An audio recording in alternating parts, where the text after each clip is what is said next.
మనోడు మంచి దమ్ బిర్యానీ తిందామని చెప్పేసి పట్టుకొస్తున్నాడు 5 స్టార్ హోటల్ హైదరాబాద్లో. ఈ పొద్దు ఎక్కడెక్కడ తిప్పుతామో ఎక్కడెక్కడ తిరుగుతామో తెలియదు. ఎందుకో వదరా హై ఏం సమాచారం. అమ్మ తినడానికి ఇంతమంది క్యూ ఉన్నారు కూడా. ఎప్పుడు అయ్యేది యాడిపోయినా తప్పదు. క్యూలు అయితే బ్రహ్మాండంగా ఉన్నారు. తినడానికి వచ్చిన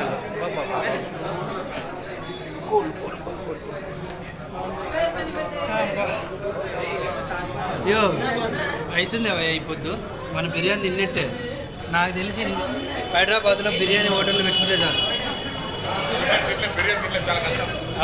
చాలా మంది ఉన్నారు. ఏదో హైదరాబాద్లో బిర్యానీ కింద కూర్చొని ప్లేట్లో పెట్టి ఇస్తారు. 2 బిర్యానీలు కలిసి ఇంత పెద్దగా వచ్చింది ఒకటి మన